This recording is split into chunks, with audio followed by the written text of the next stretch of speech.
A little over 2 weeks ago, I visited some communities in Awgu and Aninri local government area of Enugu State, and sincerely I was marveled and really blown away. Of course, I know Awgu and Aninri are a major farming belt in Enugu State. After all, Aninri cannot be called food basket of Enugu State for nothing, especially when it comes to the area of rice production, okra, cassava, cocoyam, cucumber, groundnut, maize, palm oil, and many others.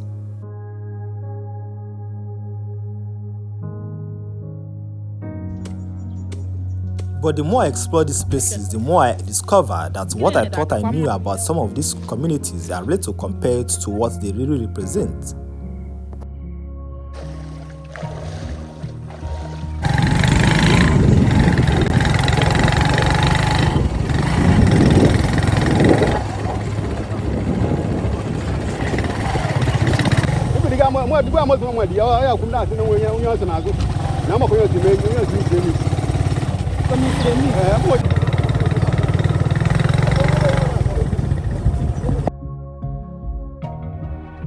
This video might not be as detailed as it's supposed to be because I never had any intention of making it in the first place.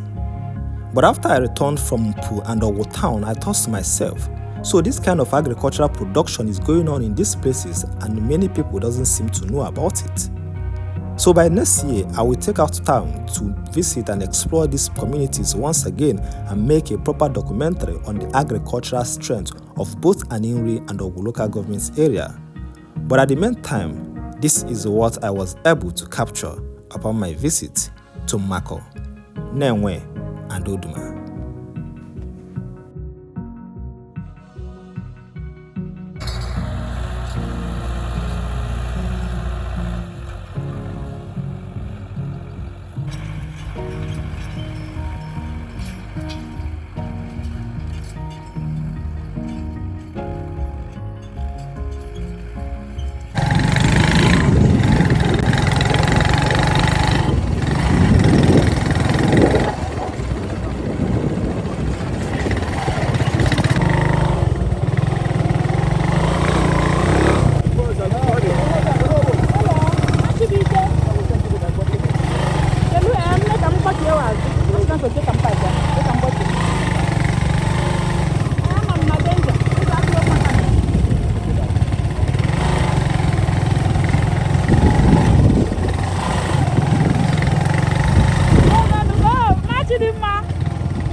Hello? Yeah?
Oh, kawo okokokon. Abunu aboko kakam di nonde kan.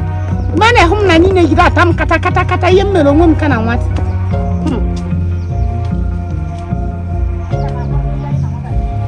Na ame. Na sha.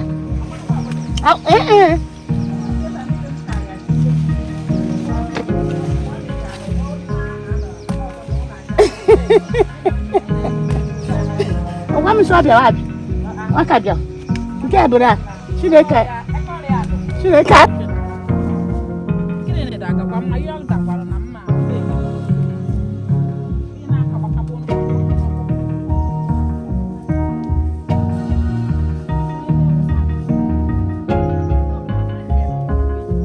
Unu nwaye nno.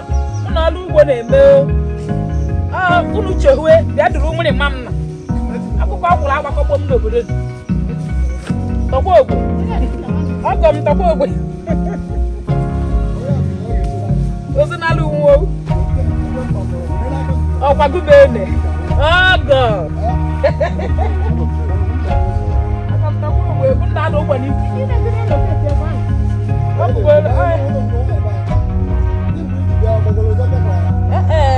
ọka n'ugbo.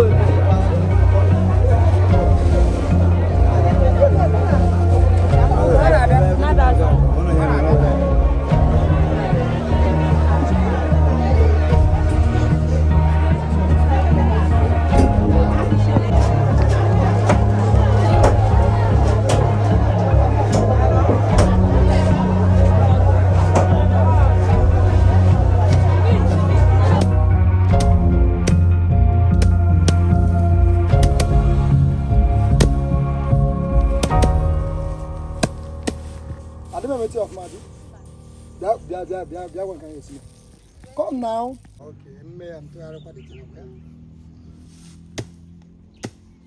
I has gonna you could lie. What about me?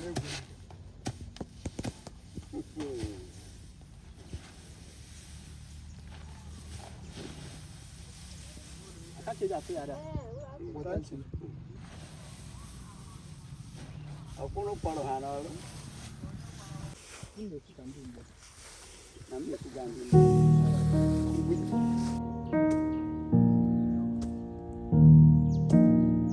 Go join Adire. Go na le kwere. Go join Adire. I want to all everybody. I need to hear no na. So this eba no na. Nka ya cost eba ni ne. O fundi we eba no.